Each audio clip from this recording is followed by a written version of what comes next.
Hi everybody.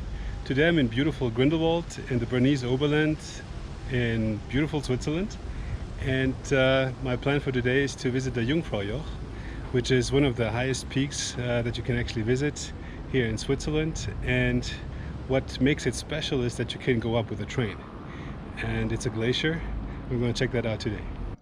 If you were wondering what to go see in Switzerland and what to do in the Swiss Alps, this video may give you an idea. A trip to the Jungfraujoch is certainly one of the highlights of any travel to Switzerland. Stick around to the end of this video for many tips on this amazing trip, including prices and savings, when to go and what to bring with you.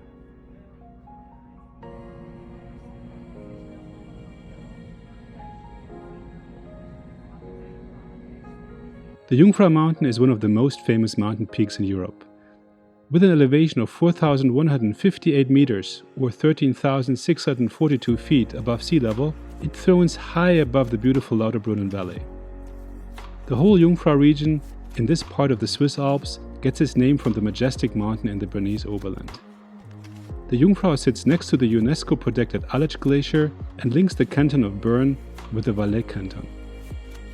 The Jungfraujoch is a glacier saddle that connects the Jungfrau and the Mönch, which is another world-famous 4000er in the Bernese Alps. It lies at an elevation of 3,463 meters, which is more than 11,000 feet and is directly overlooked by the Sphinx mountain. The Jungfrau line is the railway that connects Interlaken via the Kleine Scheidegg to the Jungfraujoch. It runs partially underground in a tunnel through the Eiger and Mönch mountains.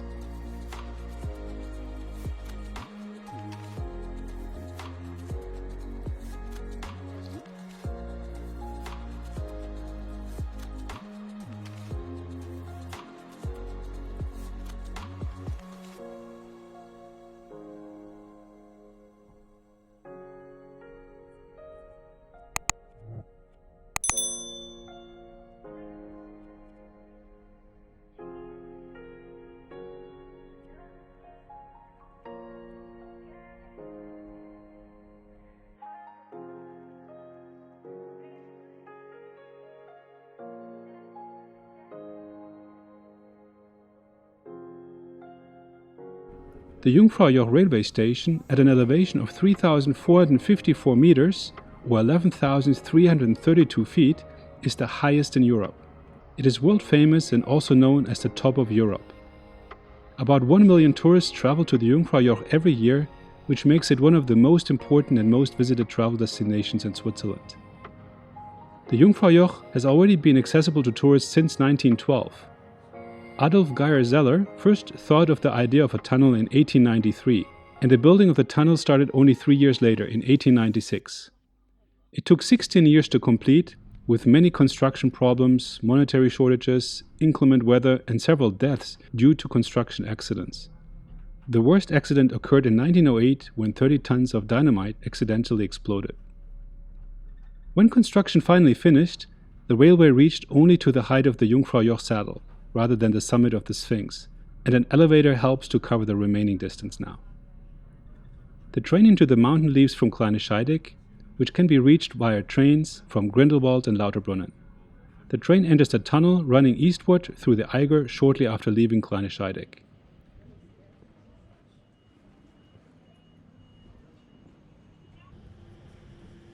It runs close behind the Eiger's north face, stopping at the Eismeer or Sea of Ice station, where visitors can get out to watch the glacier through large windows in the mountain.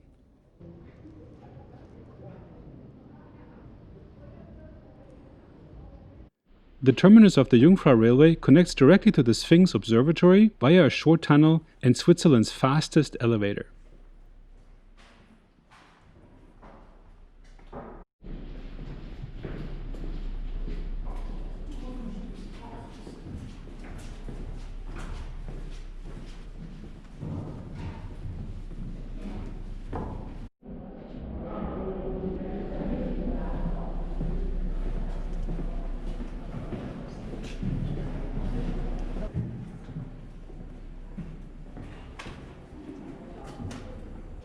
This scientific observatory is built right at the peak of the Sphinx mountain at an elevation of 3,571 meters. The observatory houses one of the Global Atmospheres Watch's research stations.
So what else can you do at Jungfraujoch?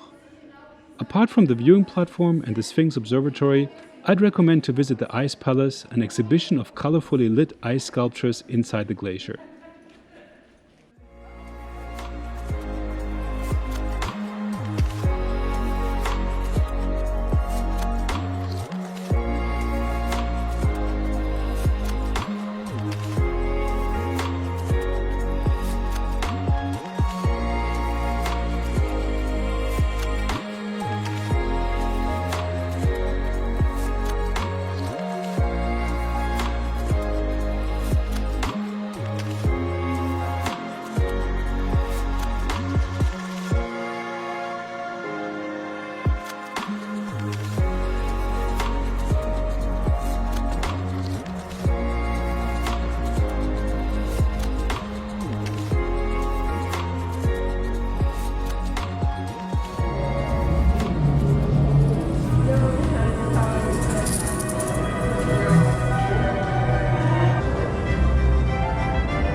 The tunnels also offer access to the Valais site and the Alach Glacier, where visitors get to experience a snow-covered winter landscape in the middle of the summer.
Back inside the Top of Europe building, the Lindt Swiss Chocolate Experience shop awaits you.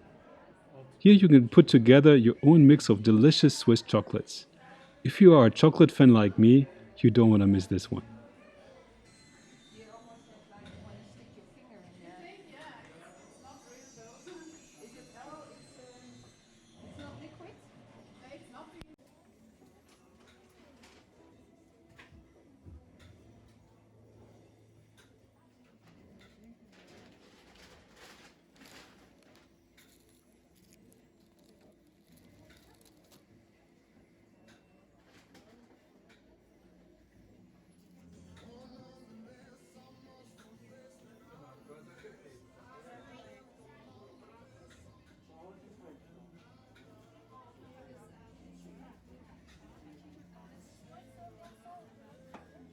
You may also want to send a postcard from the highest post office in Europe, which is also located on the Jungfraujoch.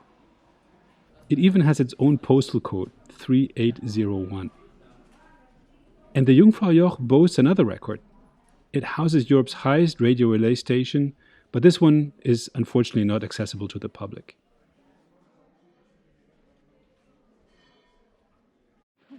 If you're not too tired yet, go on a snow walk to the Mönchsjoch hut. And there's even a snow fun park for winter sports, although that one was closed when I was there.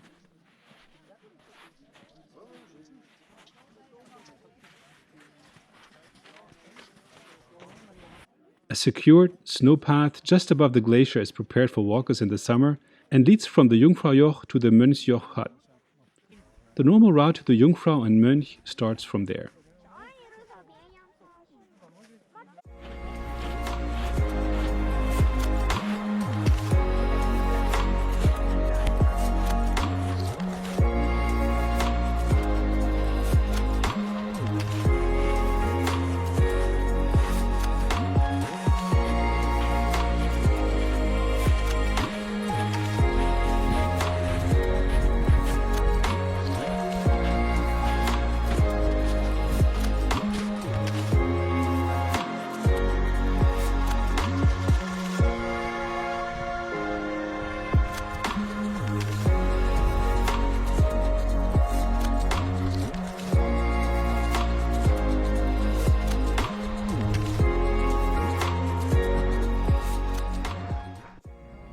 Let me give you a few tips for your visit to the Jungfraujoch. The first question you may ask, is Jungfraujoch worth the money? Well, the trip there will not be cheap. A standard return fare for the 3 trains necessary to get from Interlaken Ost via Lauterbrunnen or Grindelwald to Kleine Scheidegg and from there to the Jungfrau Top of Europe station costs a whopping 235 Swiss francs in the high season, which is about $253. And if you want to travel first class, you have to pay 249 Swiss francs. So is the trip to the top of Europe worth the price? Some travelers say it's overpriced for what you get, and if that's the only trip you plan to do in the Jungfrau region, I am indeed not sure if it's a good deal, unless you are determined to touch and walk on snow.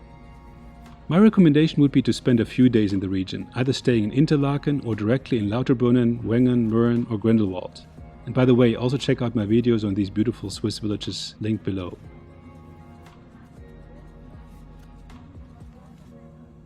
And if you plan to stay for more than a day in the region, a 3-day Top of Europe pass becomes an interesting alternative. The Top of Europe pass costs 239 Swiss francs, which is about $257, and allows you to use the entire train network of the Berner Oberland Bahn and several cable cars in the Jungfrau region for 3 days. The pass also includes one return trip to the Jungfraujoch and gets you 10% off the Top of Europe shops.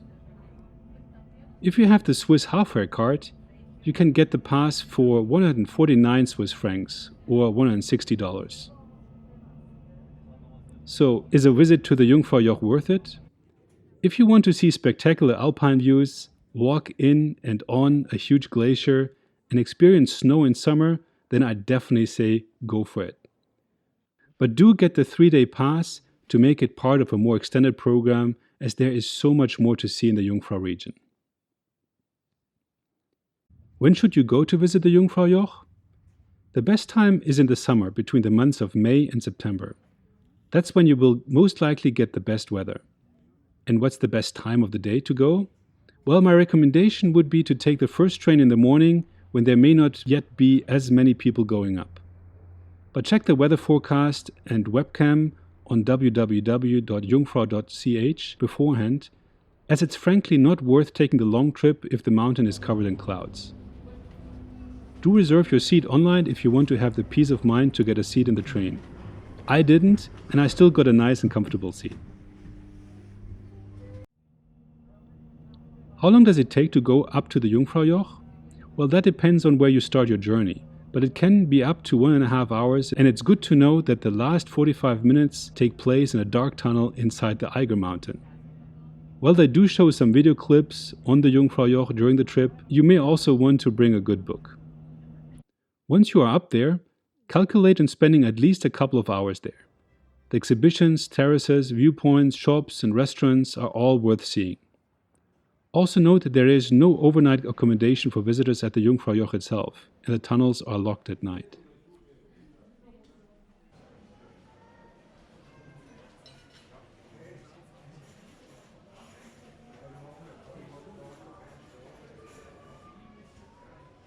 What should you wear for your visit to the Jungfraujoch? I would definitely bring a jacket with a warm sweater or sweatshirt underneath. Also bring a hat, scarf and gloves, as it will be quite chilly up there. Sunglasses will be good to have too. Bring solid shoes with a good profile, preferably hiker boots if you plan to do the walk to the Mönchsjoch hut. You don't need winter boots, but a good pair of wool socks will help keep your feet warm. So should a visit to the Jungfraujoch be part of your Switzerland travel experience? Well, if you were wondering what to do in Switzerland in summer and you want to have a truly unique experience, make sure to include Jungfraujoch on your list of Switzerland travel destinations. I found it a really memorable experience to stand on the top of Europe and would go back any day. It's one of the best places to visit in Switzerland and makes for such an amazing travel experience in the Swiss Alps. Alright, I hope you enjoyed this video. If you did, please also check out my other videos on beautiful Switzerland. There's so much more to explore. And give this video a thumbs up and leave me a comment below. And if you haven't done so yet, please subscribe to my channel, and I hope we see each other in the next video. Have a good one. Bye-bye.